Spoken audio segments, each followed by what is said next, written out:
for these. It's 12:30 Eastern now. I guess I can start introducing what we're doing here as people trickle in. Yeah, we're recording this, so I hope that's okay with everyone. We do these webinars. I also call them peer discussions once a month. And basically, we're tasked with the very fun job of finding the coolest people in veterinary medicine and in animal health to speak about their passion topics and the intersection between the veterinary industry and technology, which is a big thing we're passionate about here at Celeritas. Shahir and I, Shahir beside me is Hello everyone, this is Phil here. I'm a marketing lead in Celeritas Digital. Yeah, Shahir is doing marketing at Celeritas and helping with putting these together. We started just doing this really rough, but had a great turnout, great conversations, and so we're trying to continue on with this and connect as many people as we can and hold as many conversations as we can to just forward. Keep moving forward with all of the changes going on in the veterinary field. I know post-COVID, everything feels brand new, and there's some things we've held on to, some things we've innovated on, and everyone has a different story to tell. But I think we have a uniquely exciting story to tell today on behalf of our special guest and facilitator, Dr. Charisse Roth. And so I would love to introduce her to you. I know she can do a better introduction of herself, but I'll start it off. First off, she's the Chief Veterinary Officer of Digital Pet Health for Mars Veterinary Health. She is a mom, an author, and well-known in the veterinary industry as a strategic leader and telemedicine innovator, working daily with telemedicine, strong community, and social services professionals to advance the veterinary field. I originally found Dr. Roth on LinkedIn, where she posts some amazing content. So I would be remiss not to first link you all to her account here in the chat. If you guys are not connected with her yet, I highly suggest it. I'll add that in at the end of the conversation too. My name is Daniel Valdez. I'm a project manager at Celeritas Digital. So when I'm not hosting these peer discussions, I'm undertaking different technology projects and solutions for veterinary clinics and animal health companies across the US and beyond. And I think that you can find me on LinkedIn through that link. Hopefully that one works. But with further ado, I would love to pass off the mic to Dr. Charisse. Yep. Would you mind enabling screen sharing? And I'll pull up my slides. Yes. Okay. Shahir, is there any way? Yeah, now it's good. Yeah. Great. Okay, let me get this going. Okay. Is this working for you, Dr. Charisse? That did it. All right, great. All right. Let's get this party started. All right, so the way that I like to do these, feel free to interrupt. We can have whatever sorts of live conversation you want to have. Nothing is too formal when I do it. So we're talking about the tech innovations in telemedicine specifically. Any kind of thoughts or kind of wild dreams that I have are those of mine. And even though I work for Mars, not everything that comes out of my mouth is Mars. And so I do wanted to just make sure that I kind of lay that down for you. As Daniel said, I am first and foremost a mom. Becoming a mom made me a better doctor. It made me a better clinician. It made me a better human. Just from an empathy standpoint and understanding struggles better. I actually was a biochemist first. I found veterinary medicine later in life compared to most people. I met my first veterinarian in my third year of college, and I met my first Black veterinarian in my third year of graduate school. So I was a full-grown adult by the time I even found veterinary medicine. I did graduate from Texas A&M. I write children's books, so this is that plug. But I also do telemedicine. I also still work overnight ER from time to time because I'm an adrenaline junkie. But I started doing telemedicine out of necessity. I was doing a lot of orthopedic procedures when I worked for Banfield, actually, and really wanted to stay very closely connected to how those cases were not progressing towards healing. And so I started using, hey, just FaceTime me or send me a video of Fiona walking so that I can see if we're doing the things that we want to do. And then, yeah, I've held many hats within veterinary medicine, but my current one is Chief Veterinary Officer, Digital Pet Health within Mars Veterinary Health. I'll start this off as a reminder of why veterinarians do what they do. These are the words that we have sworn, and it is something that is my North Star. So when I am making decisions around technology and how to provide care, this is what's on my mind. I take my oath very seriously, as do most veterinarians. I think all veterinarians do, and we do the best that we can. But in my particular niche, I very much so see how technology brings this to life and actually allows us to push forward and continue to maintain and abide by our oath. So necessity is the mother of invention. So the things that we're going to talk about today, a lot of them were developed because they were needed. Don't get me wrong, there are definitely some techno toys in my house that I didn't necessarily need. But I think for these, having that in mind, that there was a need on the pet health side, and technology is working to answer that. And so if you keep your mind open for some of these, I think you'll be pleasantly surprised at the things that we're able to do and the things that are yet to come. So I'll define veterinary telemedicine because there's kind of a mixed crowd here. Veterinary telemedicine is the practice of providing veterinary care and advice remotely using telecommunications and technology. This particular form of it includes diagnosing and prescribing. So that is different from like a tele-advice or a tele-triage, where they stop at being able to diagnose, prescribe, and treat. So these are some of the early kind of telehealth companies that were answering questions of pet parents without them having to necessarily Google it. So this is my shout out to them because we were doing it before it was cool, right? And for a very long time, it was one of those things that, I mean, I know that I was at discussions where doctors and the like would come up to me and let me know that I was single-handedly going to bring down veterinary medicine by answering questions online. And here we are. But this is kind of, if you're kind of looking for like who's doing tele anything, these are some great places to look at. Some of them are still in existence. Some of them have changed brands and those sorts of things, but this is who they were when they started. And then some of the things that we're not going to really talk much about today is the virtual veterinary client-patient relationship. So these three come to mind when I think of pioneers in how we started to develop veterinary client-patient relationships to be able to prescribe to patients using technology. And so these three, obviously Fuzzy is no more, but Dutch, Vedster, and you'll start to see others that will take up that helm and move forward in it. But these were kind of the guys that really started to lay down, though, what does a virtual veterinary client-patient relationship look like? What can it be? So shout out to them. So let's start to talk about the benefits of telemedicine. I told you guys I work overnight ER from time to time. I love doing it, especially on the weekends. And the reason for that is that it's a matter of accessibility. The ability for a pet parent to reach out and talk to somebody that actually knows what they're talking about and can go that next step and actually help the pet is something that I actually didn't have a great grasp of until I was working in New Mexico. I was outside of Albuquerque, res adjacent, and some of these families would travel for hours just to get a hold of me. And so, of course, I was like, here, take my phone number. Here's my Skype address, if you remember that back in the day, so that you don't have to make that trip and miss work. Let's talk about what's happening with the pet.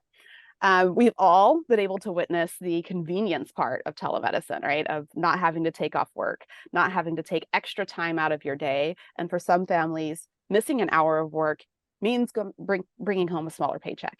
It means not necessarily being able to do something else that you should be doing for your family. And so the convenience piece is huge. Can we get a level of care in the privacy of your own home where the pet lives and stays and is comfortable?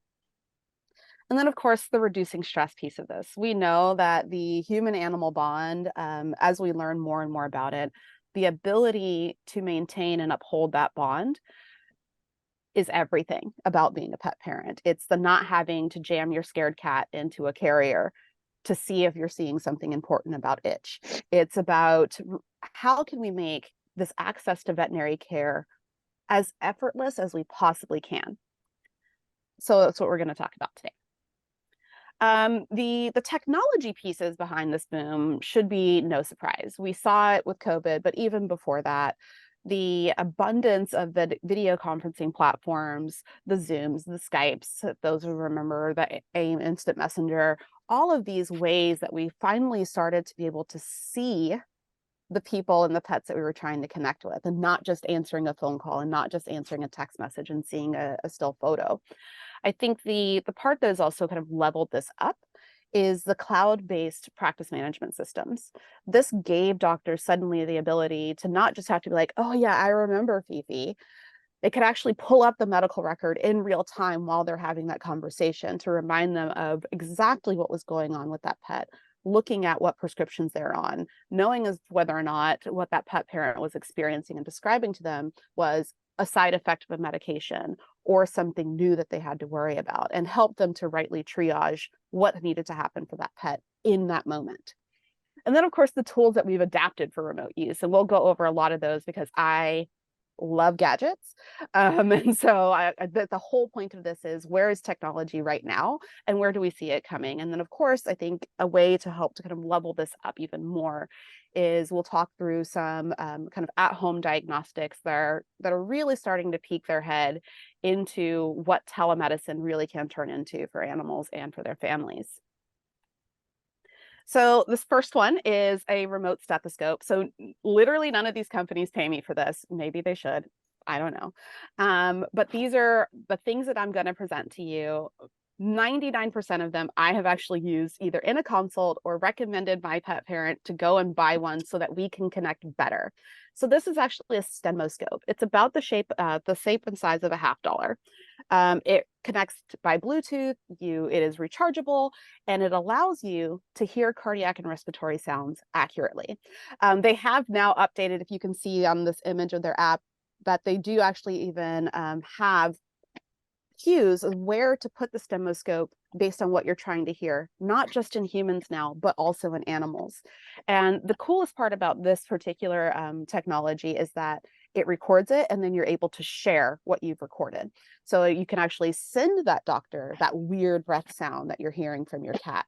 You can send a pet heart rate and respiratory effort by audio to the clinician so that they really can help to decide, is this something that needs to go to the emergency room or can it wait? And if it is something like a pet that is already under care for cardiac dysfunction or for pain, this is a great way of really being able to double down and say, I know that pet is painful because this heart rate is really elevated, and it's elevated beyond what we normally see from this pet at home.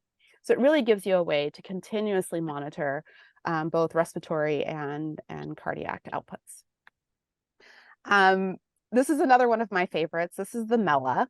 The Mela and I go way back from their MVP that they sent me in the mail, that to just, hey, Dr. Roth, you like gadgets, you like telemedicine, try this out.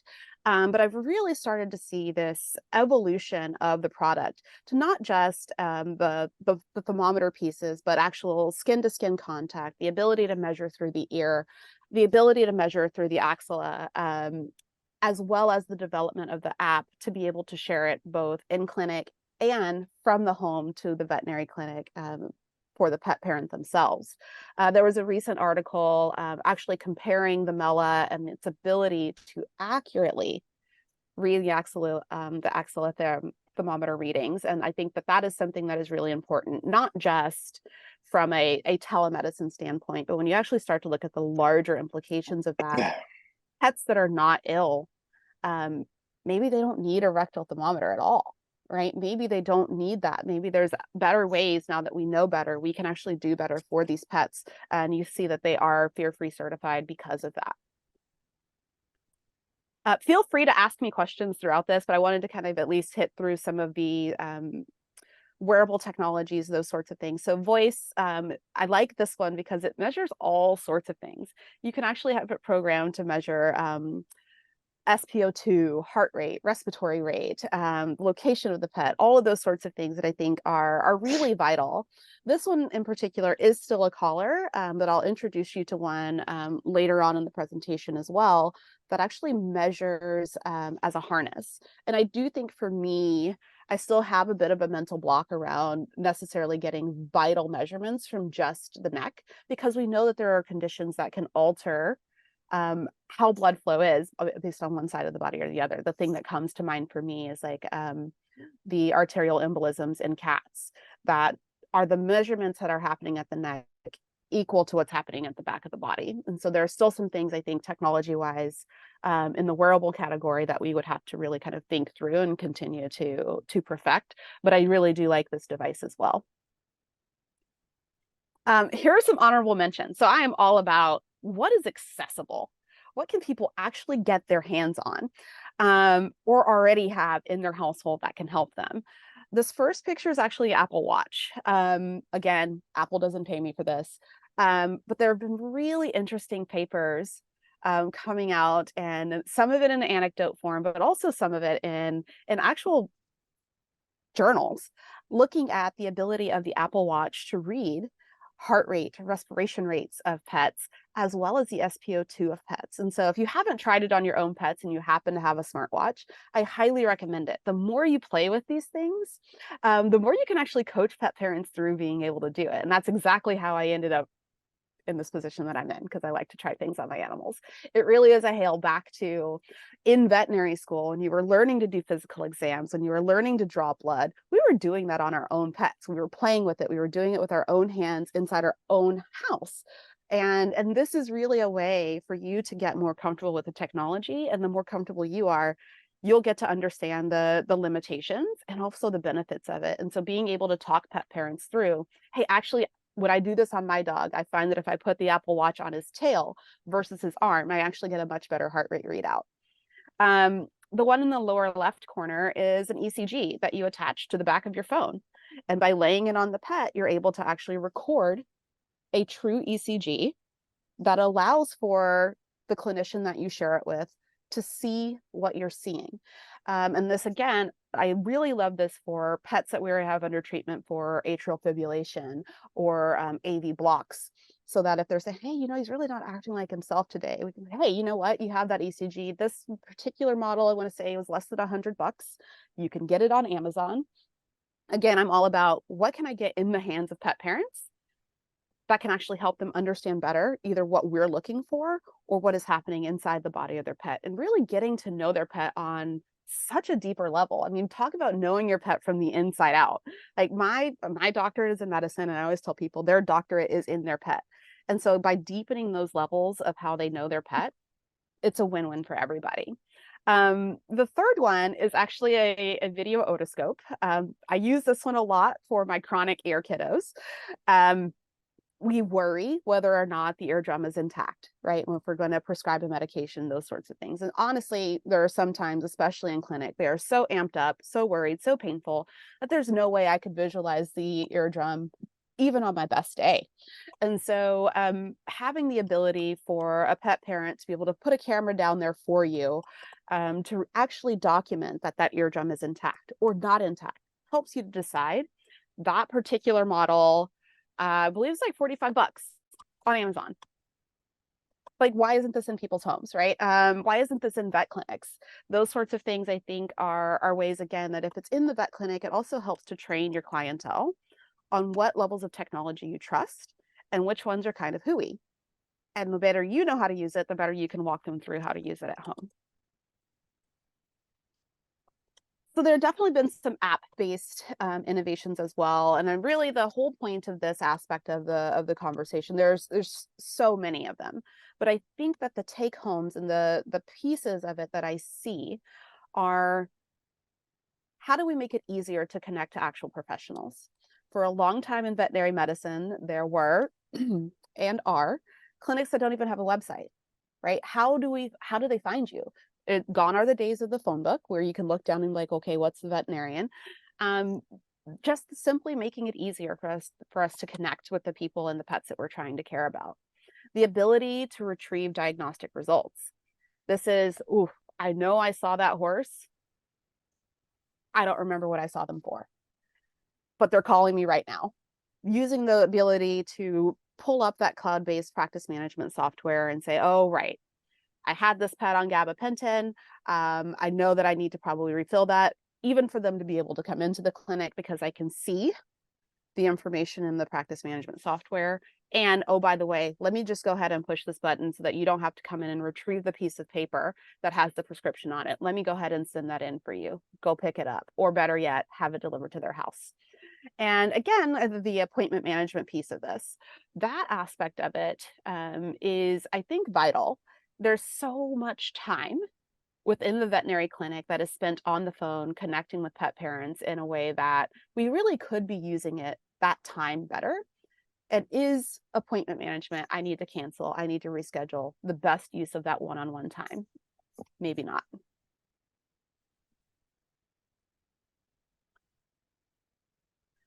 Also wanted to, I would be remiss if I didn't at least mention the artificial intelligence movement as well as augmented reality. I've had the privilege of touring veterinary schools that are looking at other ways other than live animals to be able to coach new veterinarians on basic anatomy all the way up to intense high-level surgical procedures using augmented reality. And I think this is also something that we can use both on the professional side, but also in family members. You know, we often kind of giggle and like, oh, Mrs. Jones, that's actually not a tick, it's a nipple. But what if we were able to walk them through the normal anatomy so that when they see something abnormal, it actually sticks out to them? I have this like crazy dream of an augmented reality patient appearing before me on my screen and being able to say, hey, this wasn't here on the last visit. Is this new?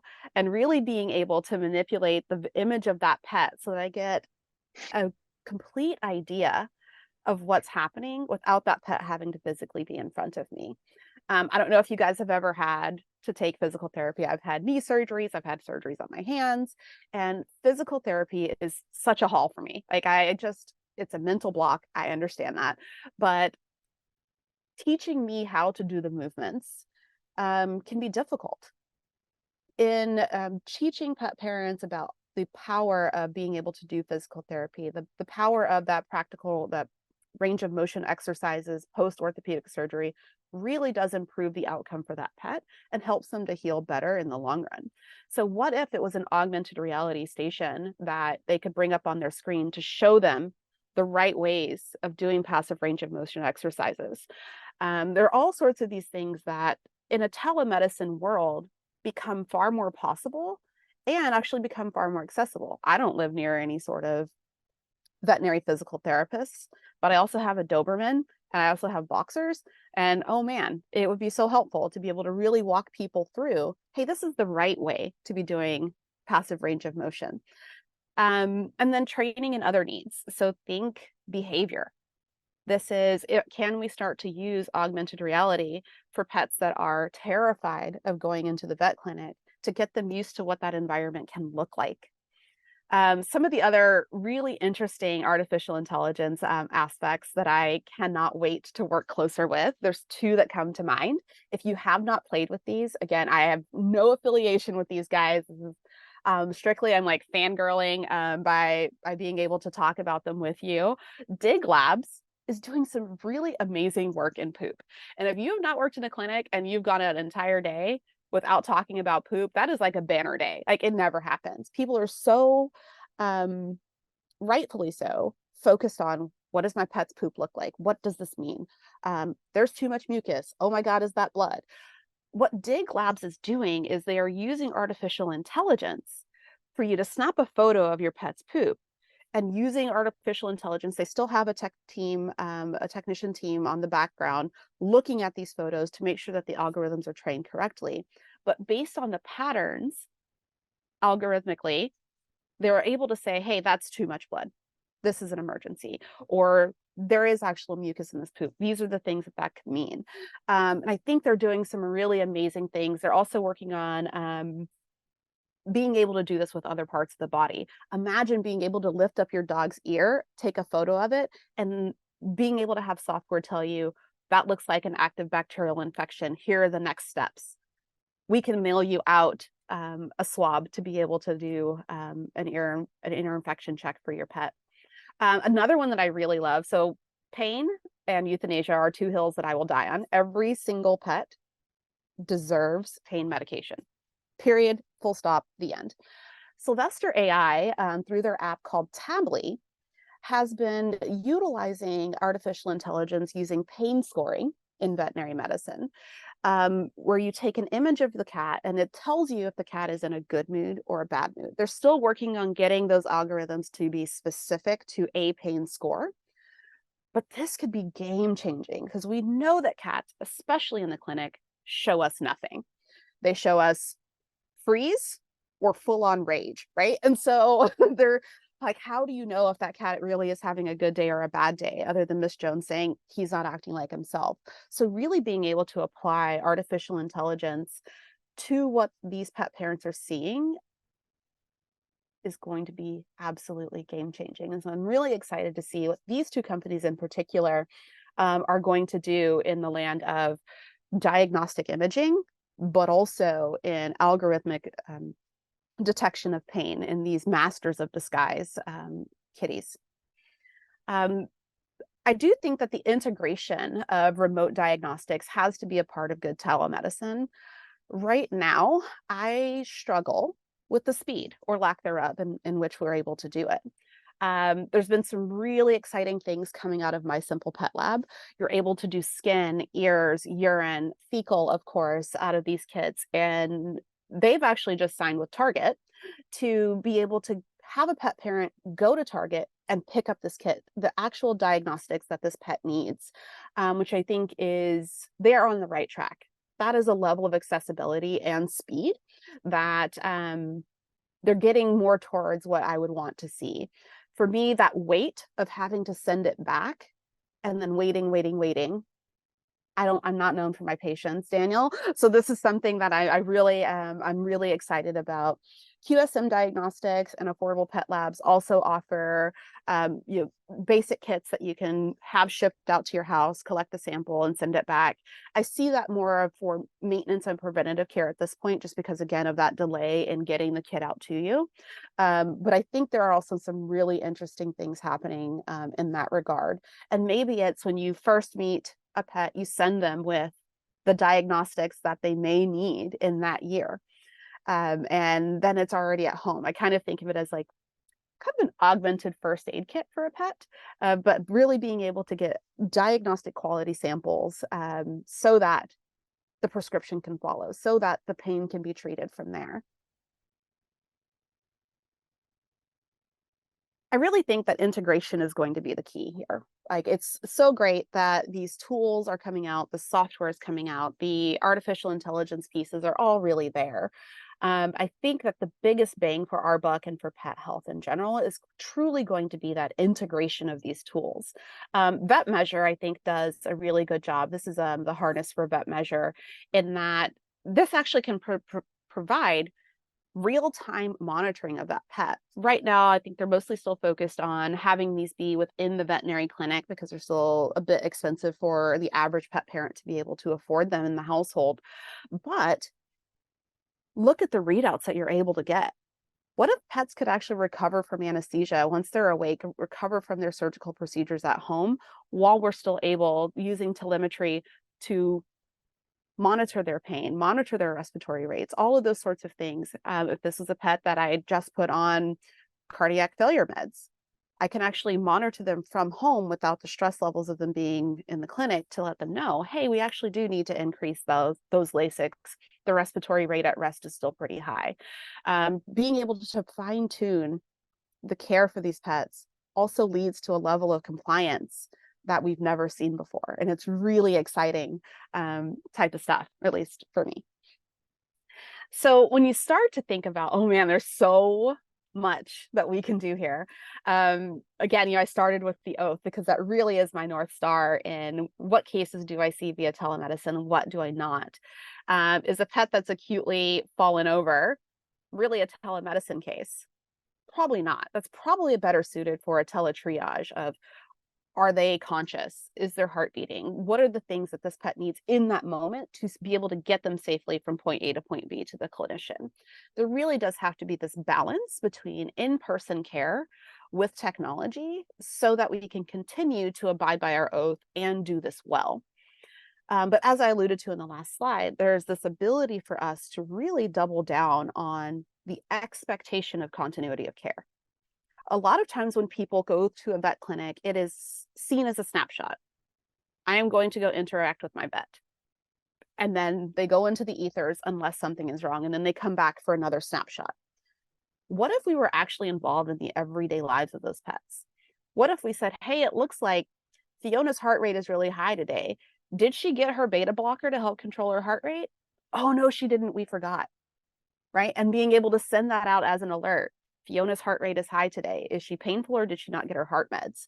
This expectation of the continuity of care is something that is foreign to us for our own health, but it's really actually quite possible when you start to think about the true integration of these tools, the software, and the change in mentality around what veterinary medicine really can be in the everyday life of a pet. I would be remiss and would not be myself if I didn't at least bring up virtual veterinary client-patient relationships. This is not for everybody. Not everybody feels comfortable being able to meet a pet for the first time remotely and be able to help that family make the best medical decisions possible for that pet, including prescriptions. But there are some of us that have dedicated our lives and our practice and really have become specialists at doing this. Not every great veterinarian is a great communicator. Not every great communicator is a great veterinarian, but there are some that can do all of it. And for those clinicians, being able to have them be accessible for the first time ever for some pets, for some families, I'm the only vet they've ever seen and we've never been in a room together. My own pet, my very first dog actually, died in my backyard. And I lived in the state of Texas at the time. There was no one to help us.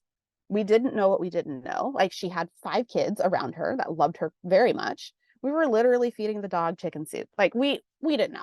Like, we knew she was sick, and then she died because she couldn't make it to the weekend when my parents, who were working full-time hourly wage workers, could have the time to get her some level of help. And so this aspect of virtual veterinary client-patient relationships really can be life-changing and integrating veterinary medicine into families that have never been there before. Obviously, Arizona just recently passed legislation to be one of those states that says, yes, please form a virtual veterinary client-patient relationship. We don't have enough vets here. The animals aren't getting enough care. California is well on their way. It's at the Senate level, and it's looking really good. And I'm hoping that this shows other states that not only can this be done, but it can be done well. I've written out standards of care around telemedicine and how to do it well and thoughtfully, the judicious use of antibiotics policies, all of those sorts of things. I really do feel like, while it's old school and in writing, is a level of technology that veterinary medicine has not seen before, but it's here now. And so let's do better now that we know better. Where do I see this going? So this always scares the hell out of people because I have this dream that there is no animal that goes without care. So it's this continuity of care piece, that I'm not just there for snapshots in an animal's life. The integration of care. How do we weave taking care of a pet into their everyday life? Because that's really how you get them to live longer. I just have this simple dream of my dogs living forever. And because of that, I think we do a pretty good job on our side and on our farm of me being able to be there in that moment when one of my animals needs me. What if we could do that for every animal that we've sworn that we would do it for? Right? And I think that we can get there. And then, of course, that means that there's this unprecedented access to the appropriate level of care, even if it is, whoa, that is not a telemedicine case.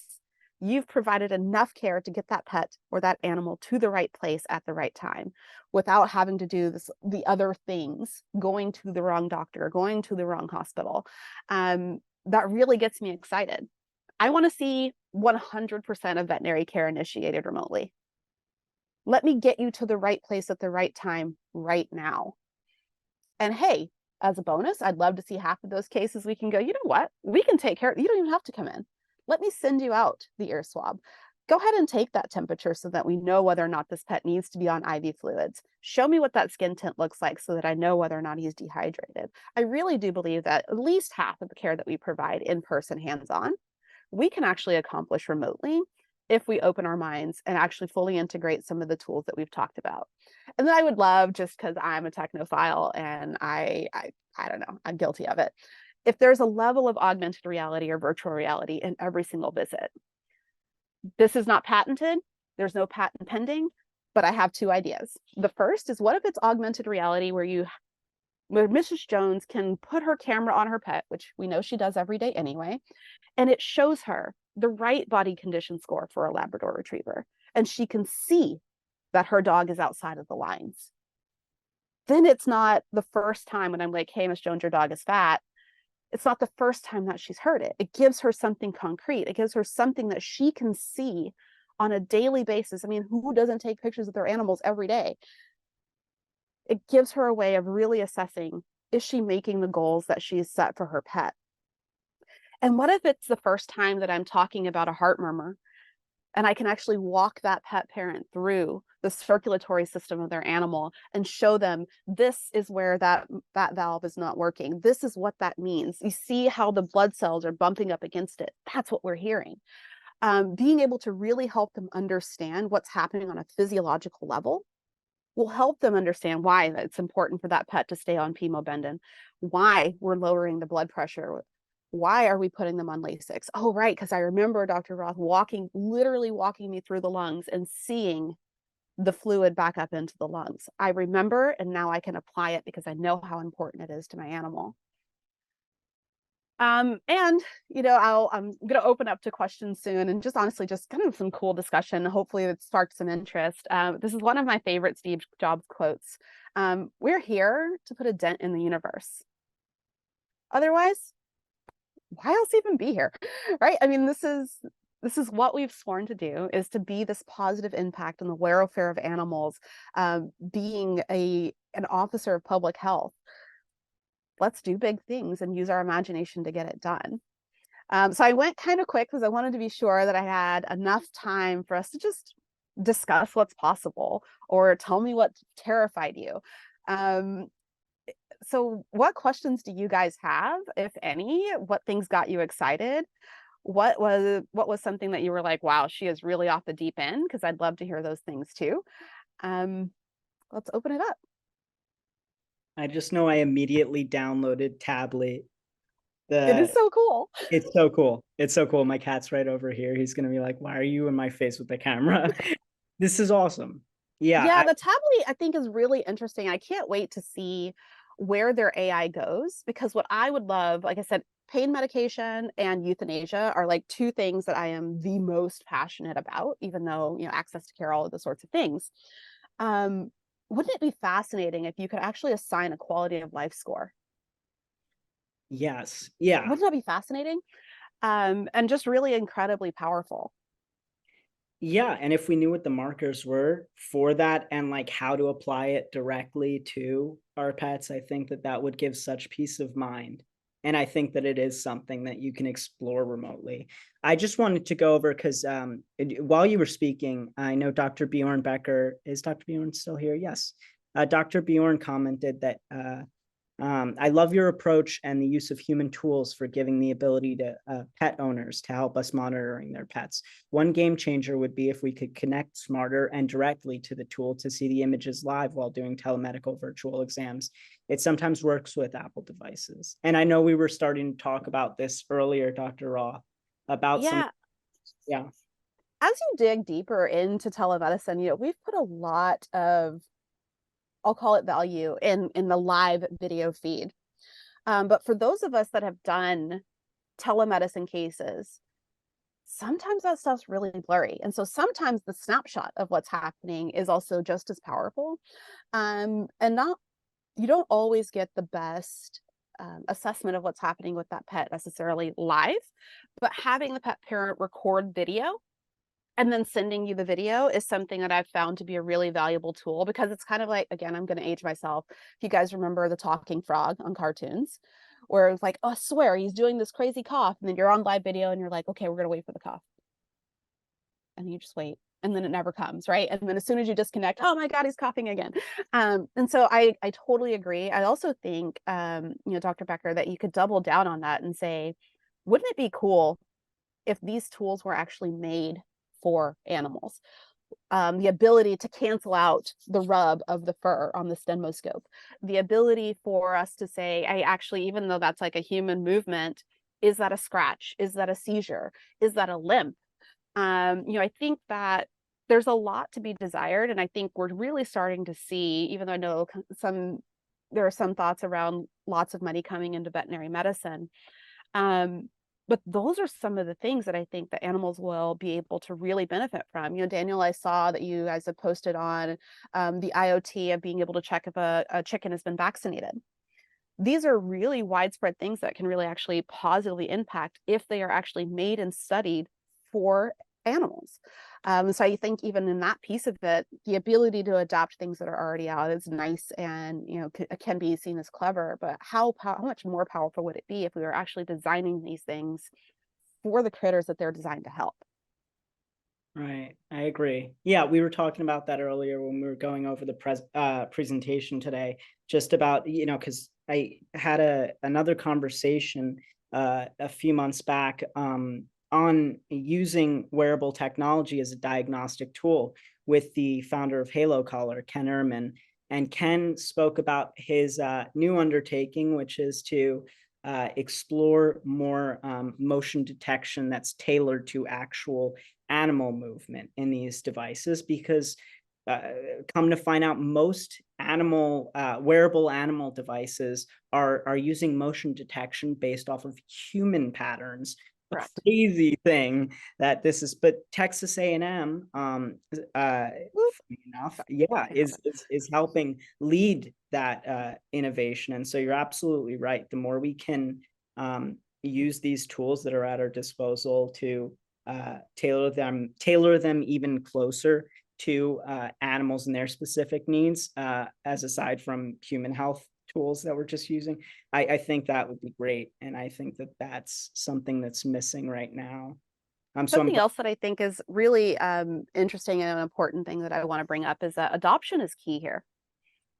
If you want better tools, use the crappy ones you have and provide feedback. Because if you are not, then you go, oh, I just can't rely on it. Then the tool never gets better. And so the adoption and being able to provide that 1-star review, and you're like, hey, your app told me my dog was having a seizure and we were actually on a walk.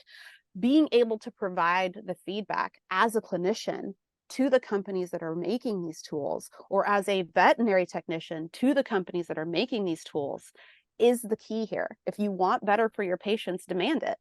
Use it, tell them what's missing, or make it yourself. Right. Yeah. I think that is the key. There's a missing part of the feedback loop. And a lot of it is because veterinary professionals in general are slower to adopt new technology because they want to be able to trust it. Cool. How do you learn? How do you get trust? You have to use it. You don't know that you can trust a person until you actually have a relationship with them and they say and do the things that they are supposed to do and say that they're going to do. And that's how you learn to start to trust technology. And so I think the ability to adopt these tools and start to actually use them is a way for us to gain that trust. Oh, hi, Liz. I didn't see you were here. Liz posted a white paper. Oh, I love that. At CT on AI and vet med. Some really exciting stuff about continuous remote monitoring livestock, horses, and small animals to capture early lameness and signs of pain without the interference of an observer.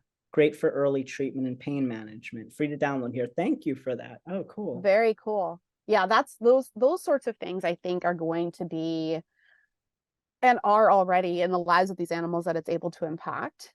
Really key. I mean, a part of our oath is prevention of animal suffering. And if we are withholding, I mean, I can go into a Walgreens and get basic pain medication for my human child. And there is no alternative for that for my pet. There's none. none that's good. I mean, you have the, dog aspirin, but that it doesn't even hit the pathways that we need it to. I can wax poetic on that all day long. But that's another level of access to care that we also really start to have to think about. Some of these drugs were put in as prescriptions and as proprietary for profit's sake. What are some of these things that are truly prescription versus ones that actually can be given safer over the counter? Even if it's by decreasing the dosage like they do for ibuprofen. What are some ways that we can get really creative to get these animals the care that they actually deserve and that we've sworn that they are supposed to have from us? Are there any questions? What was something that was that excited you or terrified you or made you want to go out and buy it? I don't want to put him on the spot, but Don Hayes is here and he always has the best things to say. And Hi, so Don. honestly, first off, I'm glad you're here, Don, but I know Thanks. that. No, I took a lot of screenshots on the technology and I like what you said about, how do you take the human side and instead of trying to reinvent the human side, create it for the veterinary side. What can we do for pet parents to be better pet parents and be able to work with their veterinarian on what's best for their pet. I want to take a picture of my dog because he found out he's 100 pounds to say, yeah, I know he's overweight, but how overweight is he now? For to do the scoring. Yeah, I think those things are key. And I think the better we start to understand that simply by being in the veterinary field, we have this immense privilege of knowing that something is wrong and knowing that something is needed. And it's just not common knowledge. We kind of giggle, or at least we used to giggle about it in clinic of like, oh, I'm here because my dog is limping, but he's not painful. Right. And we didn't make the connection early on in veterinary medicine to really help to connect those dots for people. And so is there a way that we can start to use technology to overlay those messages that limping a lot of times equals pain? And how do we assign a real life value that's something that's tangible for people to know and understand? Right. Oh, we have This some is from more. Lauren. I love Stemoscope and Voice for Pet Parents. What an untouched and huge opportunity to prevent that snapshot and increase connection between appointments. The Stemoscope, so I have had those for, I have, again, the MVP. I found it online one day and I was like, oh my God, I need to have this. And as I started diagnosing murmurs and things like that, I told pet parents to go pick it up. Hey, if they're not acting like themselves, put it on, see what's happening. You just never know. And we've been able to find some really interesting things there. Liz says, we've also tried smart glasses for live 2A hands-free supervision. Oh, that's cool. Do you have any comments on how that could be used? Guided physiotherapy for pet parents, perhaps? Yeah, I like that one, especially I think I was talking earlier around when I first started doing orthopedic surgery and trying to explain to people passive range of motion, where to hold, where not to hold, because some people were like holding the leg, right, and then moving. And I was like, but you're doing all of the movements instead of utilizing the muscles. And so, yeah, I would totally be able to see that 2A aspect of maybe it's an overlay of what the motion should actually be and having your pet fit into that motion. That would be so cool. And Tiffany, I would like to see a company that dispatches assistants to take blood, labs, etc. For telemedicine. Yes, there is actually, there's a company in Canada. I believe Vetster actually works with them a bit. That is exactly that. It's a network of technicians. But I don't know of one in the US yet, wink, wink, that just dispatches techs to be those hands, right? That really needs a blood draw, or it looks like I can't really actually get the shot that I need to be able to diagnose X. That would be incredibly powerful. And I do think it's something that is valuable, but honestly, I'll be really real with you. I think that my veterinary technicians run my hospital. Like when I am there, like they are such an integral part. And so what I would actually love to see more of is it a one doctor practice with 12 technicians seeing patients? Because I mean, it just makes so much sense. There's a company up in Washington that has a very similar business model called Booster Pet. That and Daniel, if you haven't talked with Katie Cutter, she's the CEO of Booster Pet. You absolutely should have her discuss the model. It is phenomenal, and they pay their technicians amazingly, not just a living wage, but like actually what they deserve to make. And they are, it is their caseload, it is their patients. And that's what I really love to see our technicians in this field doing. I don't know if it's a mid-level practitioner play. I don't know if it's a, how do we use our technicians the way they're supposed to be used, the way they can be used, and where is that right divide of how to get those samples. I know that there's a hell of a lot you can do in 3 drops of blood. I don't want to kind of get into the Theranos thing, but like, is there a way that we can actually use less blood to get more information? Because I have pet parents all over the US taking blood from their diabetic cats and doing glucose curves. What else can we have them doing? Can it be heartworm tests? What else can we gain from those 3 or 4 drops of blood? Often it's more than that, to get a real picture of what's happening with that pet at home.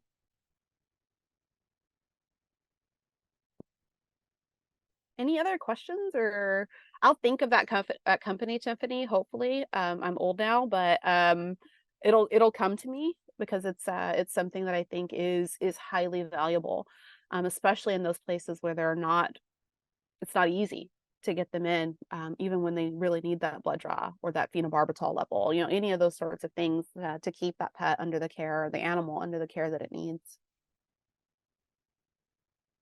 I'm glad that this conversation happened. I know that last month the conversation was imagining, it was around imagining the vet clinic of the future, right? And I'm surprised that it was not, 90% this.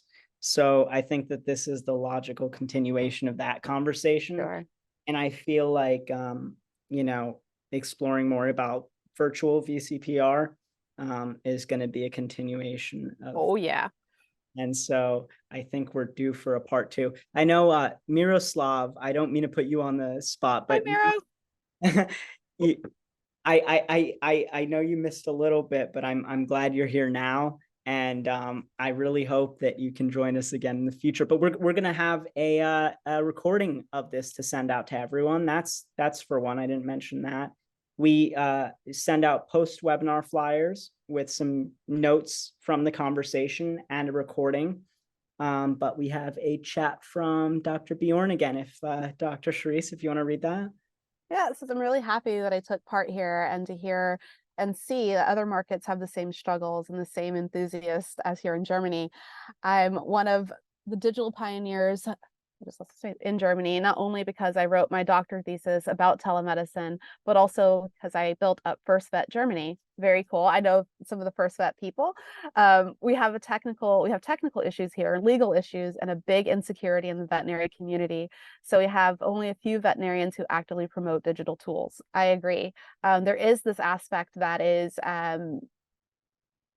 fear-based, right? And so much of what is not accessible within veterinary medicine is often because of egos.